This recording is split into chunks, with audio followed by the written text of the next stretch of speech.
في شوارع شكلها هادي، وفي بيوت جواها صراخ، جواها دموع محدش سامعها. البيت اللي المفروض يكون أمان ساعات بيتحول لسجن من الخوف. أنا هحكي لكم عن مريم، بنت عندها 17 سنة. من برا تفتكرها زي أي بنت، ضحكة، شنطة مدرسة، أحلام صغيرة، لكن جواها في قصة تانية. أنا نورهان حسن، وده بودكاست لما البودكاست اللي هيسمعك دايما من غير حكم، وهدفه الأساسي إنه يوعيك ويقولك إيه هو الصح. يلا بينا. من وهي عندها 7 سنين بدأت تسمع صوت عالي في البيت. الأول افتكرت إن ده طبيعي، إن كل البيوت كده، لكن بعد كذا مرة شافت بعينيها، فهمت إن ده مش صوت عادي، ده صوت أب عصبي عنيف ما بيعرفش يمسك نفسه. كانت قاعدة بتذاكر جنب أمها في الصالة، أخوها وقع كوباية الشاي بالغلط. في ثواني أبوها قلب الترابيزة وبدأ يشتم ويزعق. مريم اتجمدت مكانها. أمها حاولت تهديه، لكن إيده كانت أسرع من الكلام.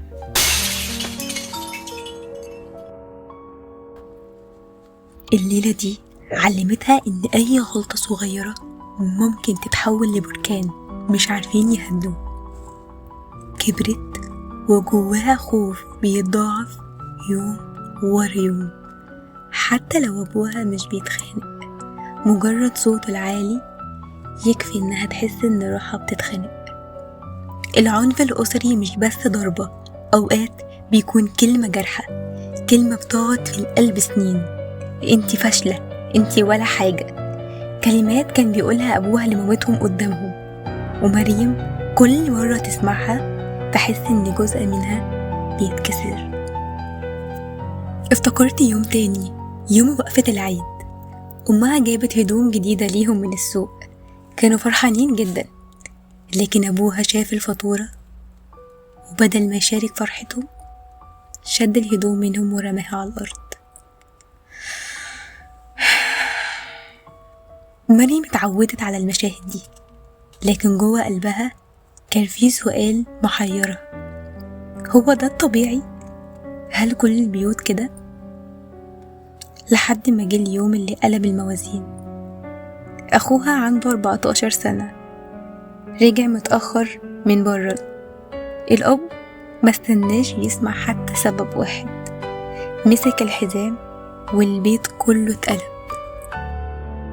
مريم لأول مرة حاولت توقفه، مسكت ايده وصرخت كفاية، لكن اللي حصل بعدها غير حياتها كلها.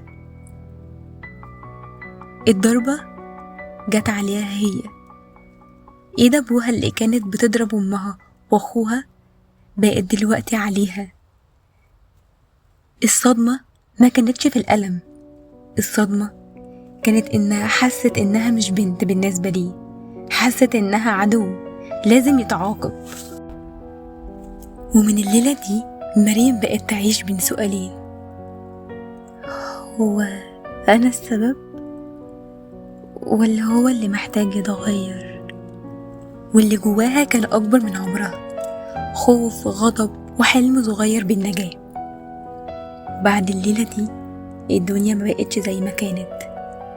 مريم لما بصت في المراية تاني يوم ما شافتش وشها، شافت أثر الضربة، بس الأثر الحقيقي كان جواها. بقت تخاف تدخل البيت، تتأخر في المدرسة علشان ما ترجعش بدري. حتى أصحابها بدأوا يسألوها مالك، لكن هي ما كانتش عارفة تجاوب. إزاي تشرح ليهم إن أمانها الوحيد البيت بقى أخطر مكان بالنسبة ليها؟ كل يوم كان شبه اللي قبله، صراخ، شتيمة، خوف، بس كان فيه فرق. بعد ما أبوها مد إيده عليها بقت شايفة نفسها ضعيفة أكتر. في يوم رجعت من المدرسة لقت أمها قاعدة في المطبخ، عينيها حمرة من كتر العياط. قربت منها وقالت: ماما، لحد إمتى؟ لحد امتى هنفضل كده؟ لحد امتى؟ الأم ما ردتش، بس في دمعة نزلت على خدها. اللحظة دي كسرت قلب مريم، لأنها فهمت إن أمها استسلمت وهي ما كانتش عايزة تستسلم. بدأ جواها يتولد شعور جديد، غضب من أبوها وغضب من صمت أمها. الغضب ده كان بيكبر كل مرة تشوف مشهد جديد. مرة أخوها علي وقع الكورة جوه البيت، الأب مسك العصاية ومريم جريت وحطت نفسها قدام أخوها، صرخت لو هتضرب اضربني أنا. وأبوها فعلا مد إيده من جديد، بس المرة دي مريم معيطتش. المرة دي بصت في عيني وقالت أنا مش هفضل ساكتة. دي كانت أول مرة تقولها، أول مرة تحس إن جواها قوة حتى لو صغيرة بس موجودة. بدأت تكتب في دفتر صغير كل اللي بيحصل، كل كلمة جارحة، كل ضربة، كل دمعة. كانت بتكتب وكأنها بتحاول تثبت لنفسها إن اللي بيحصل مش طبيعي.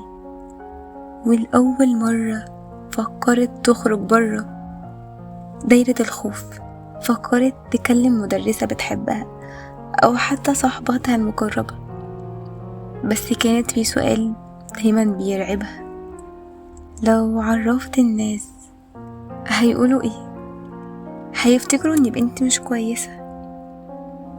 الخوف من المجتمع كان زي قيد جديد بيشدها لورا. لكن الليلة اللي بعدها حصلت حاجة ما خلتش عندها اختيار.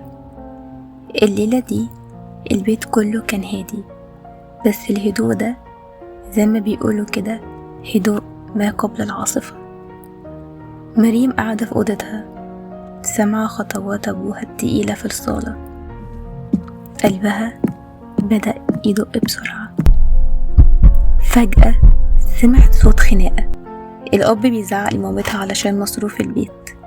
الصوت بدأ يعلى والشتيمة بتزيد، وبعدين ايده اترفعت من جديد.